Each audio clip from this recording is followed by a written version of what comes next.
When you're caught in fear, right, your brain, the reptilian brain, takes over, the prefrontal cortex shuts down, so you are now acting in habitual behavior. And that is not the best way to adapt and change and grow. That's a survival mechanism, so back in the day when a guy's walking through the bush, everybody always says this, and sees that brown patch. There's a difference between a dream chaser and a dream catcher. Thanks all for tuning in to Dreamcatchers, where we make things happen. Dreamcatchers was formally launched to unlock the hidden potential in successful, self-motivated individuals who desire to take their life's work to the next level but need support to evolve. We are a collective group of professionals with various backgrounds that use our talents to assist those individuals in realizing their wildest dreams by providing education, inspiration, and direction. This podcast is where we share the lessons we've learned along the way to catching our dreams and give you some context around the how and the why to each approach to put you further ahead on the journey to catching your dream. Are you ready? Welcome back. I got my man, James Burnham, in with me today by way of Utah, straight out of Canada. That's right, man. Homegrown Canadian boy. Yeah. This is wild. So this here is introducing folks to fear in a way that they haven't been exposed to it before. At least I hadn't thought about it in the kind of construct that you and I have been discussing over the past few months since we met back at Secret Knock in September. And so you've had an amazing journey with fear and how to harness that in order to take things to the next level, right? Yeah. You have not just used the techniques on yourself, but you've worked with high performing folks in order to get them to harness fear and use it for their good. And so, the listeners are like, man, who's this guy? Never heard of him. I search him. He's got a podcast. I might see him with a guitar, but like, who is James, and how did he come to this place where he realized that fear was a tool instead of a shackle? Yeah, it's like everything. There are stages to it, how that developed, and it really started for me as a little boy. And this is hard for some people to hear, but it is so important to speak about, because I think we have these huge challenges in our lives that really define the greatness in us. It can be a self-inflicted challenge. It can come from outside. It could come through all different ways into us. But everyone that I know that is super successful, if I ask them, what's the big challenge that you were able to walk through that made you who you are today? Everyone has that story, right? If they've done the reflecting on it. And my story is one of abuse. I was severely abused from the age of 4 to 8 from a teenage boy that my parents had been kind enough to bring into the home because he was in trouble. He was a troubled kid, and far more troubled, I think, than they realized. They had no idea. And this kid, he was a violent abuser, really violent. And so he molested and abused me and my sisters, my older sisters. And that changed the whole way that I interacted with the world. And I was in a constant state of fight or flight for many, many years. And I used adrenaline as a source of focus because I was so heightened and reactive at all times. My way of being able to find focus and do something, I learned to harness adrenaline activities. And that's what allowed me to do it, right? And so it was very not nuanced, my usage of it. It was good for sports. So I was doing very well in school and athletics. It was good for things that engaged my interest. If a teacher was really good, I could kind of dive in and focus on that because I could create something. I was very shameful of how stupid I was. So I used that to drive my ability to learn. So it was blunt. But as I evolved, I began to realize I'm just reacting out of fear. There's got to be more. And I did a lot of work because of the stuff I had. And I began to realize that your body tells you things. And I read a book called The Body Keeps Score by Dr. Bessel van der Kolk. And he is one of the foremost researchers on trauma recovery in the world. And I began to walk through his methodologies. And as I began to learn to listen to my body and realize that fear would show up, a feeling in my body, I'd carry in my chest or my throat or my stomach, depending on what it was. And my natural reaction was to avoid or fight with anger. And I thought, there's got to be a better way than this. These are blunt instruments. And as I began to work with it, I began to realize there were a lot of fears. Well, the real big breakthrough for me was in 10 years ago, or more than that now, 11 years ago. In 2010, I was in a 50-mile adventure race up in the Canadian Rockies. And I was riding down an extremely steep mountain called Kicking Horse Mountain from the top.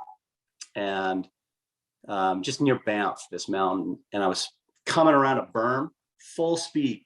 Had never been on this trail before. And as I come around the berm, the trail ends and it's a boulder field, massive boulders. And I am going as fast as my bike could go. And I hit those boulders and flew through the air. And I thought, this could be it. Fortunately, I had a big pack on because I had to carry a pack for this race that saved my spine. I didn't break it. I got a badly bruised spine, but they think the pack saved my life. Mashed all my ribs, broke my clavicle, major concussion, and ended up with blood clots from here to here in my arm, which we didn't catch at the front end, but those clots moved into my lungs, which then caused me to have pulmonary embolisms, ended up in the hospital. And my wife says to the doctor, how's he doing? Is he going to be okay? And the doctor says, if he gets through tonight, he's got a good chance. Now, in my mind, as I sat and listened to this, everyone freaking out, I was fine. I had no fear of death. But I began to look at things that I was scared of to do. And the one thing that came to my head was, I want to start my own business.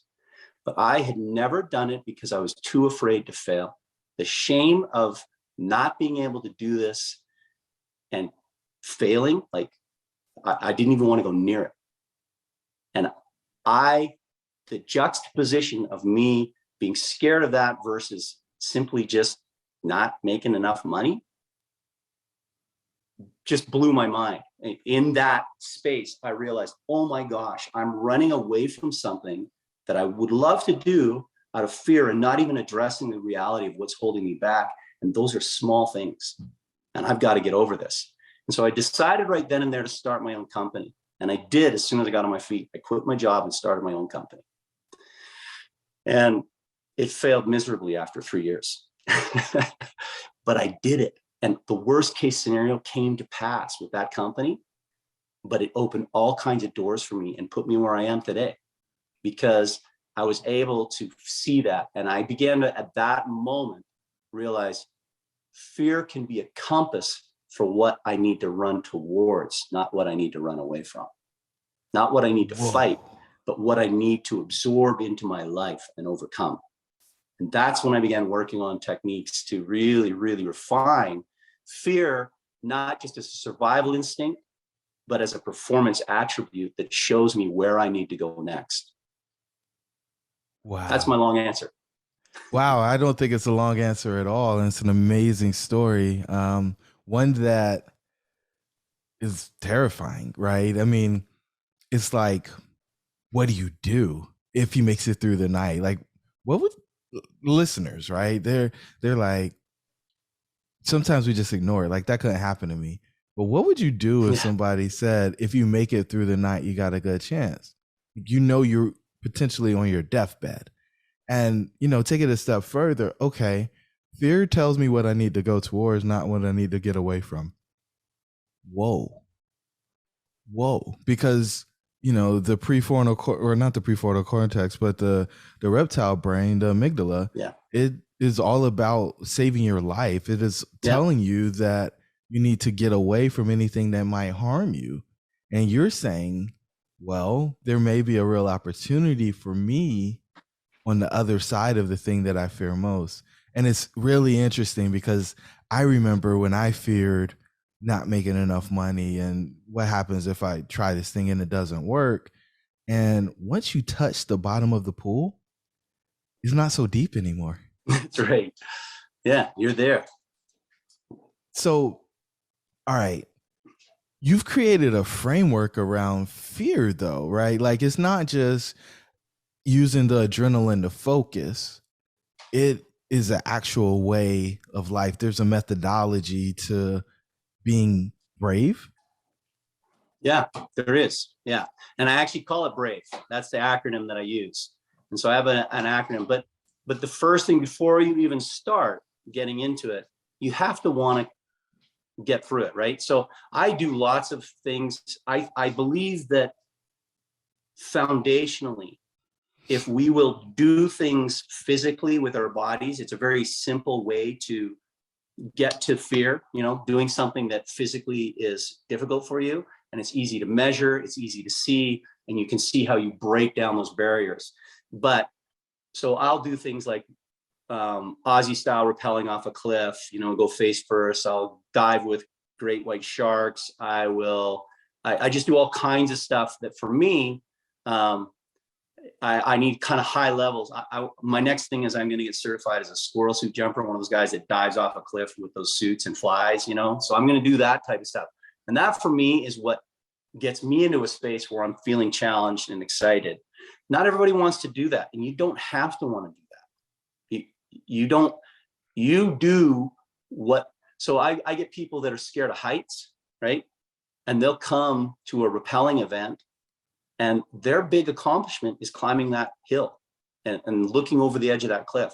And that is amazing. And they don't have to go down the cliff. In fact, they don't even have to go up the cliff. If they just come and they stand there and they watch people, that can be enough for them. So you first must decide what you want to do. Once you've decided what you want to do, then I show you how to use the acronym to approach that fear. So I still say I have it because I still deal with it, but I had a severe phobia of snakes as a little boy.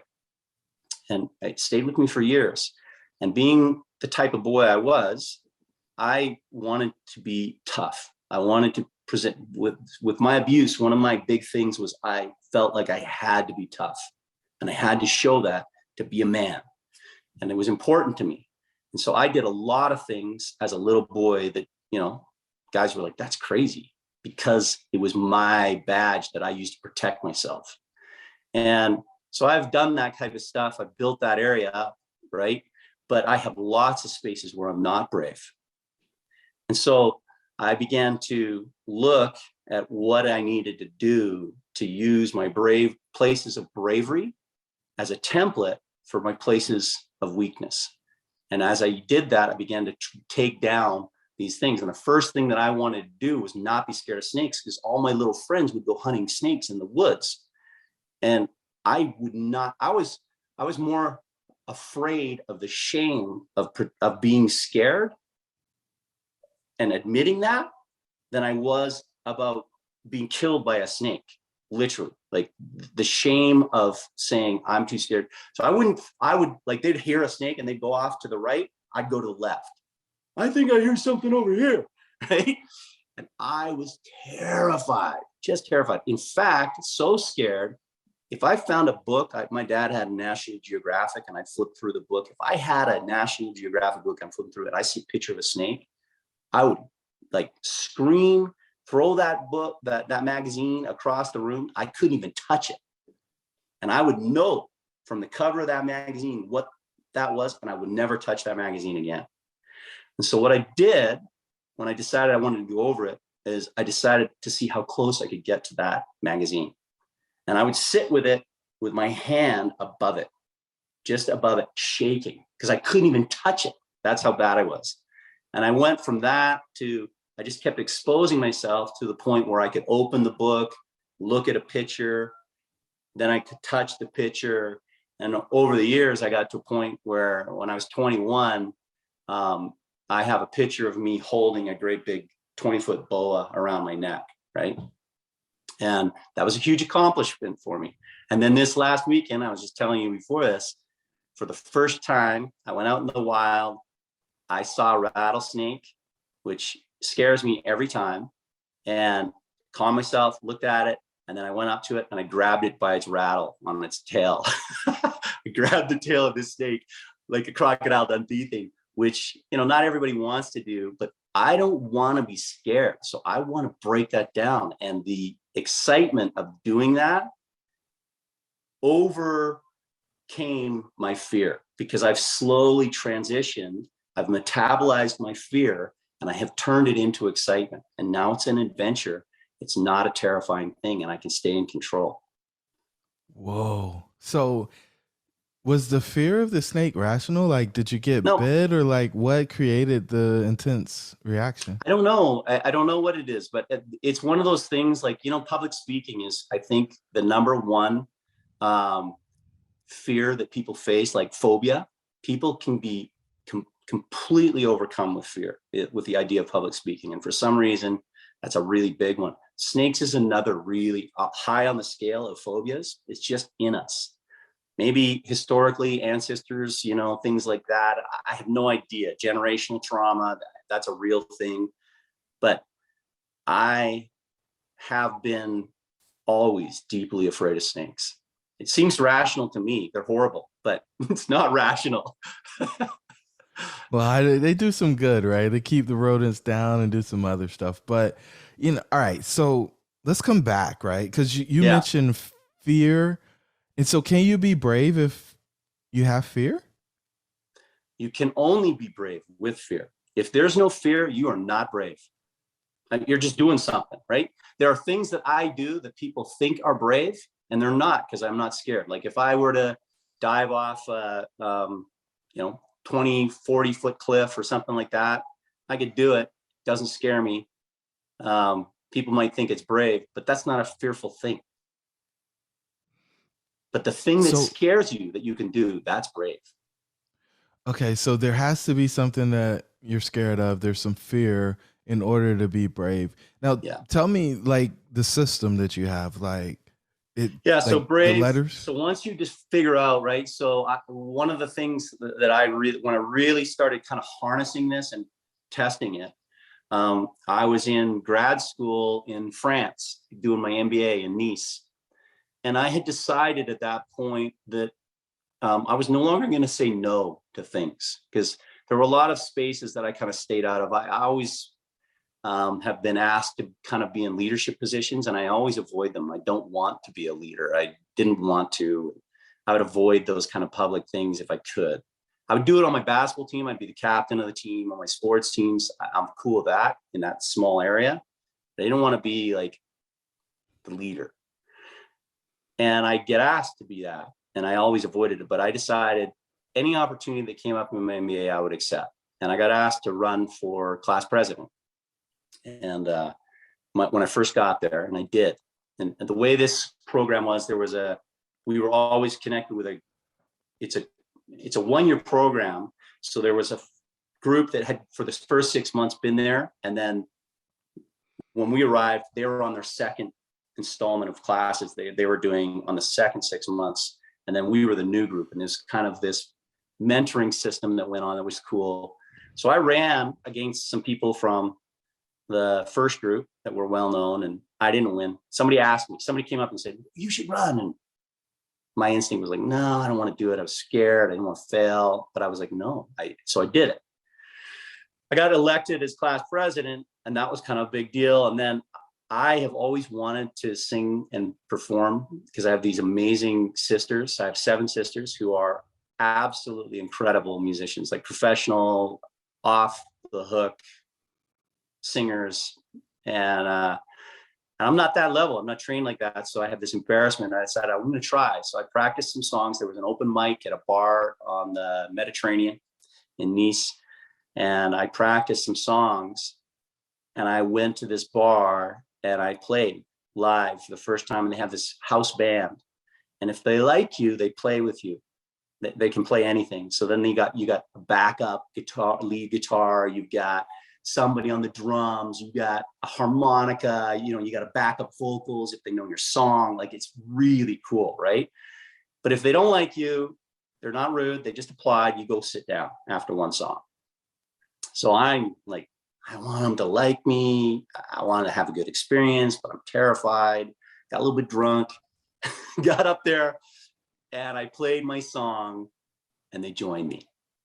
And it was this feeling, I remember just shaking so bad at first when I was singing that it was hard for me to project my voice. But as they joined me, the fear dissolved into excitement.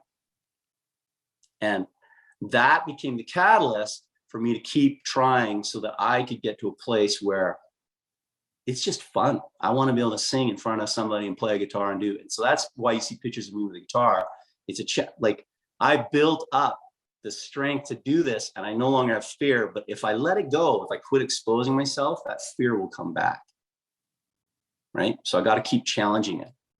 It's a natural space for me. So I keep challenging it, till it becomes, I don't know how long it will be until it becomes a non-issue for me ever.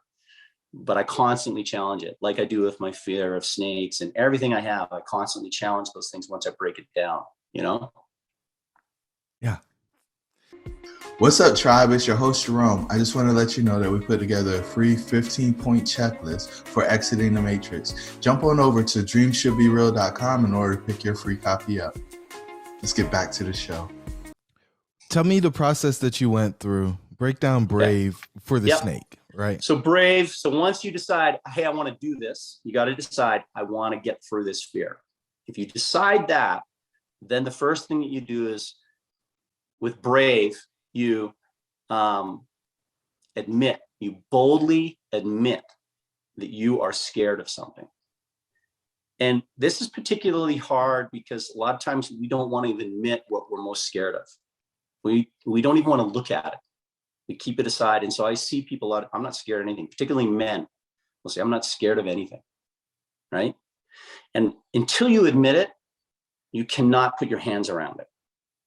And I used to take groups of people rappelling all the time. And we'd always have a couple that came that was new. There would be some guy that brought a girl. And sadly, I would have to say, almost without fail, there would be one guy that was talking trash. I love this. I'm so good at this. Blah, blah, blah. And then there would be one girl that was terrified. And she might even be in tears. And she'd be saying, I'm so scared. I've never done this. I'm worried about heights. I don't know if I'll be able to do this. And what we would do with the guy that's talking brave and all that, you just kind of ignore it. The girl, you'd reach out and you say, hey, it's okay. You just come up. Don't you worry about anything. You don't have to do anything you don't want. Just come and see with us. And we'll take care of everything. We'll walk you through. If you're not comfortable, we won't make you do this. But we're going to make you understand everything. Coach her through it. Let her come at it with ease. And almost without fail, that girl would repel and love it. And she would come back. Very rarely, we got a situation where, I had a situation with a girl, extreme fear of heights. She just peeked over the edge of the cliff. Huge triumph, right? And she loved the fact that she was able to do that in a safe place. Now, the guy, that brave talking motherfucker, am I allowed to say that? That brave talking dude, he would either claim an injury from the hike up. This happened all the time. Oh, I threw my back or my leg. I can't do this. Or he would completely back out at the moment, like just, I can't do this, freak out. Or worse, and this happened more than once, halfway down that cliff, that guy would break down, start crying. I'm terrified. I can't do this. Get me off of this mountain. And I have to drop down a line and carry this grown man to the bottom of the cliff. Because he had been unable to admit he was scared, the fear overwhelmed him when faced with what scared him, right? So once you admit that you're afraid, you open yourself to alternatives of how you can manage that fear. So you boldly admit, right, where you're scared. Then you recognize where you are brave in your life, because what you're looking at is the place that you're weakest. And we can diminish ourselves in that space and think we don't have the tools and the capacity to do this. But I know that everyone is brave in some space. Every one of us. No matter how weak you may think you are, what a coward you think you are, I promise you, you have bravery in you. And I remember as a little boy, I was probably 11 or 12, we had a trampoline. And I used to go up, our trampoline was on this lower patio where we had a basketball hoop.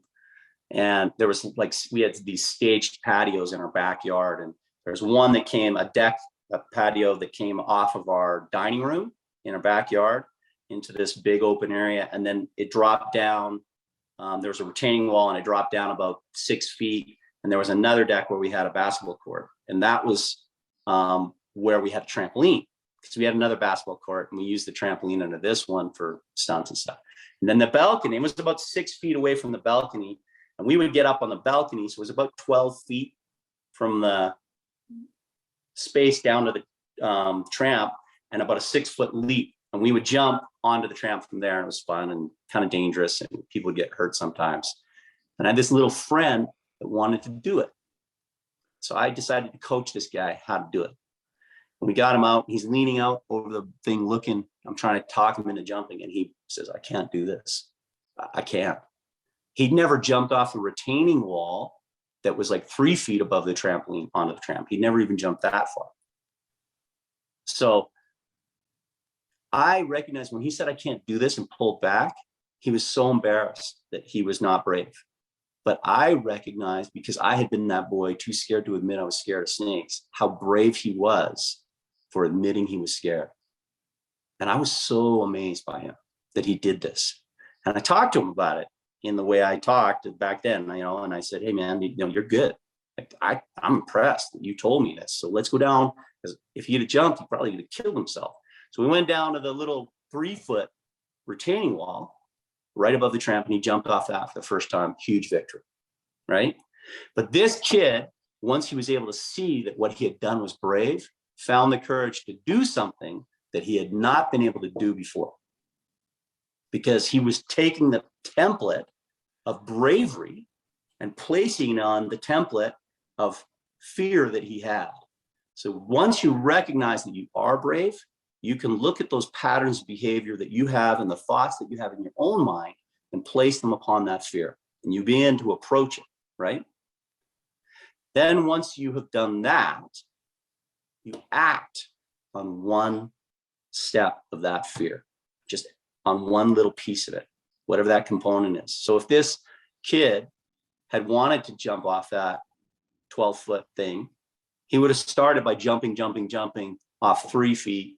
We would have elevated a little bit about little, but we would have just dealt with one thing at a time, right? Because there's usually a myriad of reasons that we're scared of something. So you approach one thing, right? And you deal with that. You don't attack multiple layered fears, because it overwhelms you. And once you're overwhelmed, like you said, then the reptilian brain is taken over, and you do not have access to the prefrontal cortex and the higher functioning of your mind and the ability to keep yourself moving through that terror that you're facing. You can't let yourself be overwhelmed.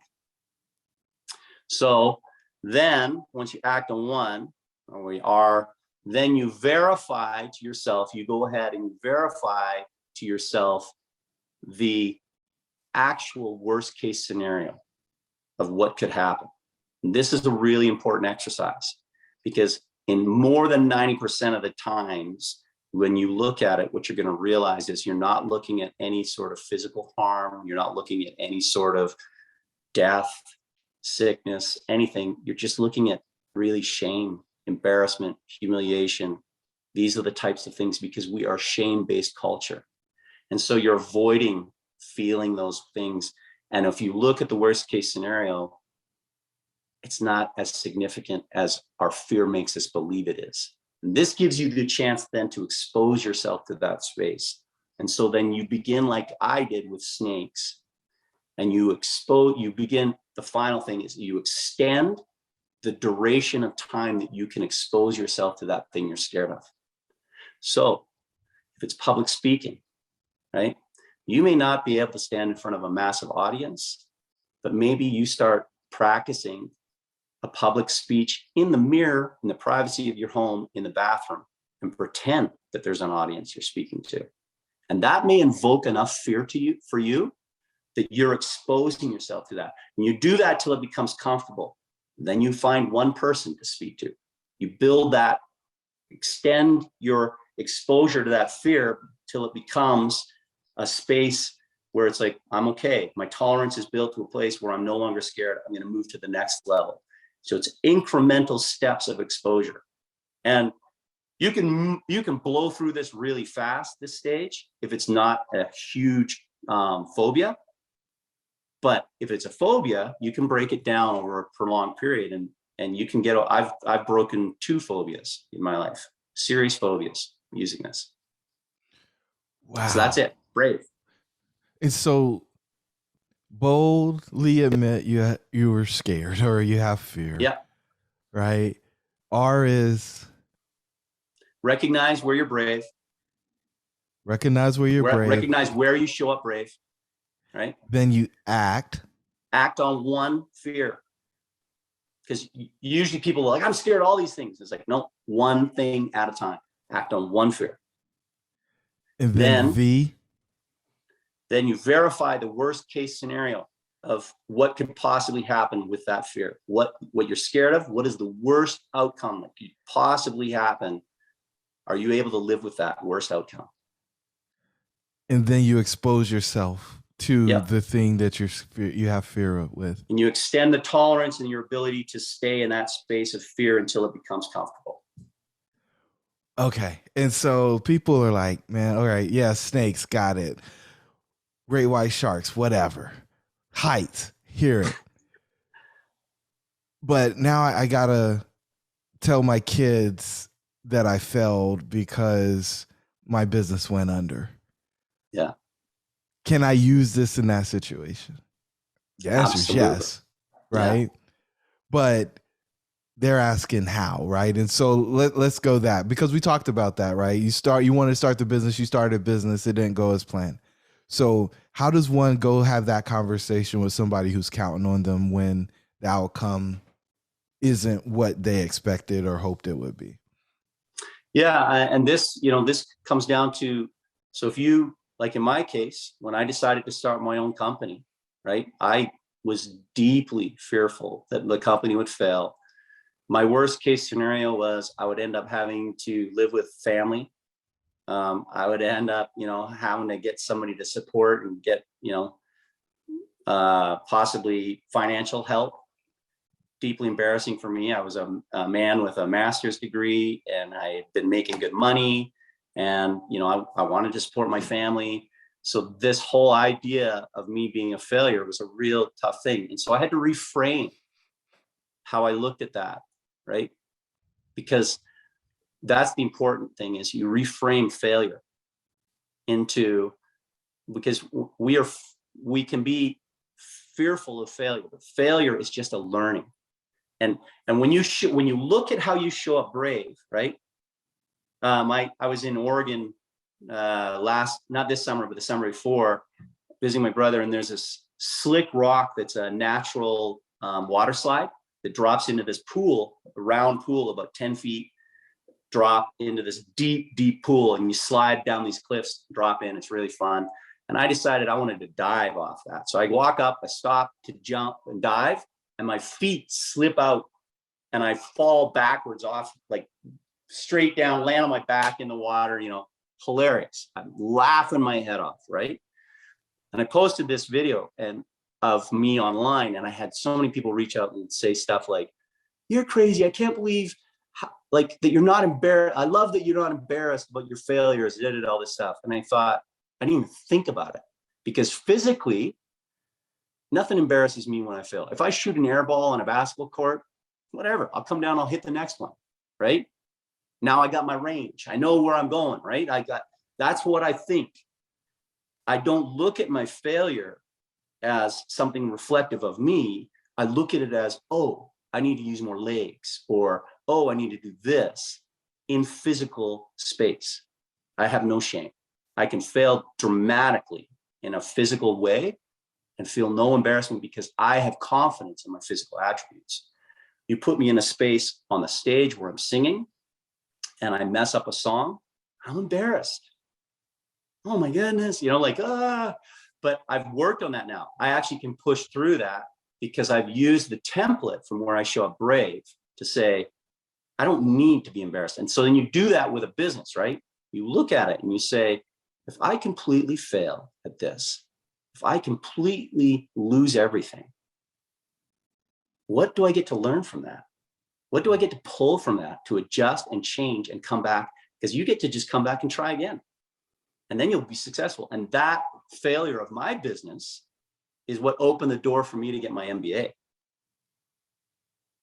I wouldn't have got in. I got into one of the top 20 schools in the world for MBA program. I honestly don't believe I would have got into that school without having started my own company that failed.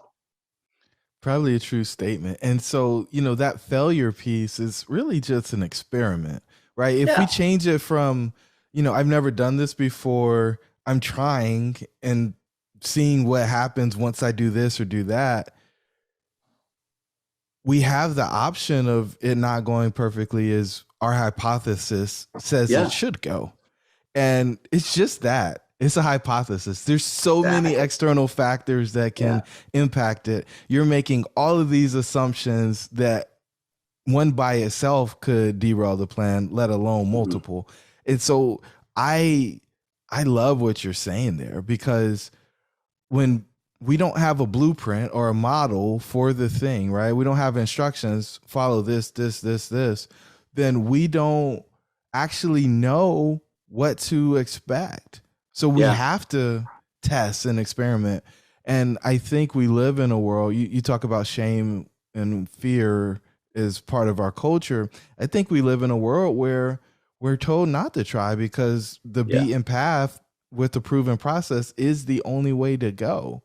And I don't know that is true for people who are trying to create a new space, right? Yeah, you gotta walk through some stuff. You're gonna get scratches, you're gonna get bruises, you're gonna get cuts. You may end up in the hospital. Theoretically speaking, in starting a business. But when you start to approach it thoughtfully, and you know what the worst case scenario could be, and you accept that, okay, this is what it could be. If this happens, it's part of the process, and you know that it's just like a dive off a cliff that you could belly flop, and then you get to go back up and try again. That changes everything. It's just another little event. It's just, a little thing. It's just like shooting an air ball on a basketball court. You can live with that, right? You get to decide what you want to live with, the level, and you can increase that as you increase that muscle, your ability to metabolize fear. As you increase that, then you begin to approach things, and you very quickly, your amygdala is the center for fear or excitement, and it will produce the hormones based on that. And a touch of fear is that honing thing that you want to be able to look at. It's a survival mechanism, but it's also a highly attuned gauge of what could hit you if you lean into it. If you really verify the worst case outcome, then you can really look at that and you can say, I can live with these things. And if they happen, I can learn from these things. And then fear becomes a master teacher. And so when you're scared of something and you run through that gauntlet of these are the things I do, you now have a tool that allows you to approach something with real significant power and learning gained from it when you fail, versus hiding from that failure, not learning from it, staying in shame and fear, right? And there's so many examples that I could give you where I see people that own it versus people that retreat.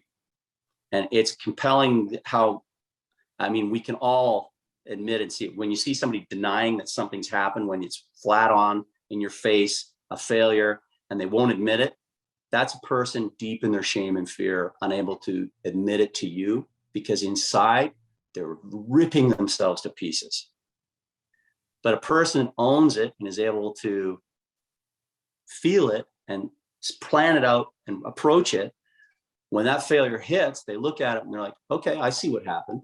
I'm better than this. This is not me. I will fix this and do better next time. It's a game changer. I will fix it. And so here's the thing that I think is really cool that we haven't talked about. It's the ability to choose, right? I think a lot of people think that they don't have a choice when fear enters, right? Like, I've got this phobia, so I can't do anything with it. It's just a way of life. That's the way it's going to be. But we can literally constrict or control that. We can constrict the fear, right? We can put it in a box and then make a choice to do something different. And so you go from the amygdala to the prefrontal cortex, and now you're different than the lower order animals on the planet, right? Yeah. Because all they have is instinct, right? All they have is the reptile brain to do the thing. And we get the gift of choice. Yeah. Yeah. And when you're caught in fear, right, your brain, the reptilian brain, takes over. The prefrontal cortex shuts down. So you are now acting in habitual behavior. And that is not the best way to adapt and change and grow. That's a survival mechanism, like, so back in the day when a guy's walking through the bush, everybody always says this, and sees that brown patch, and it could be a saber-toothed tiger, and fear ignites, right? The person flees or freeze or fight, right? But all of them are done in a frenzy of fear. So if you run and this thing comes after you, you maybe are going to turn and try to fight it, but it's all done in that fearful space. You are not at your best game because your prefrontal cortex is not adapting and seeing. You're literally, without choice, acting in a habitual manner.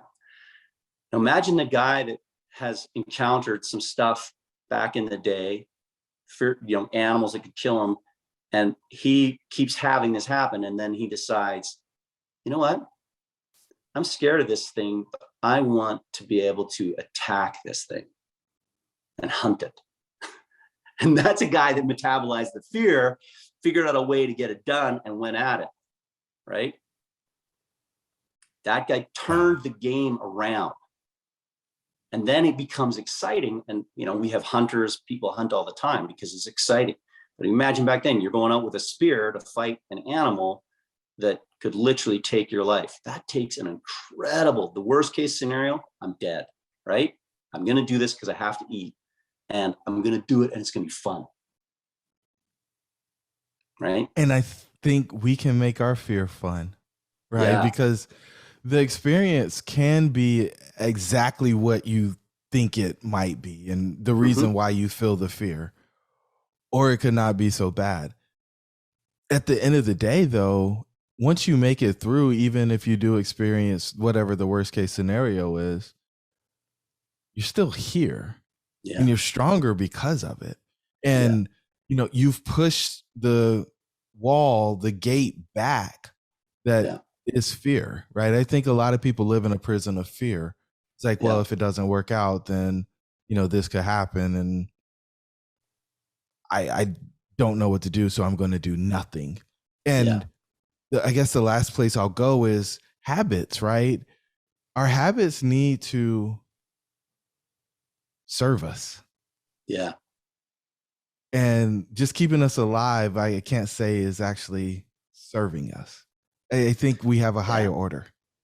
Yeah, I agree. I mean, right? Because we have created a world now that for most, particularly in established places, right? We are in a world where death is not a day in, day out thing that we have to confront in most cases. Sadly, there are some people that live in terrorizing situations, right? But most of us are not confronting death on a daily basis. Most of us are confronting elements of shame and humiliation and, unreasonable fears that come at us that we don't want to really look at because whatever reason we're scared. And that's where, you take that so it's no longer overwhelming, but fear can then become the spice, like the savor in your life. It's just enough to a hint that you're like, okay, this is a little bit scary. It keeps you focused and clarified, but your prefrontal cortex in excitement, when you're more excited than fearful, is engaged. And now you have this ability to act what I call in the zone. And any athlete, any performer knows what the zone is like. It is not a space of fear. It is a space of presence and clarity. You're seeing everything before it happens. It's exciting. It's fun, right? But you are just there and you're experiencing the flow and you are adapting to the change. You're engaged. You see what's happening before everything, plays out.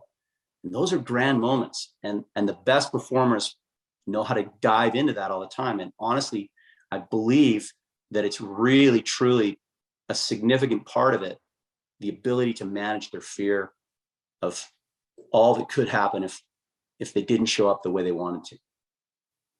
Love it. Love it. Love it. Love it. So, man, we're going to do more with this, right? There's going to be an experiential event that James and I are going to partner on to help people get more of the zone, get more of flow, take advantage of the gift that fear is so that you can go to that next level. And so if you loved what you heard here, be on the lookout so that you can be a part of that life-changing experience.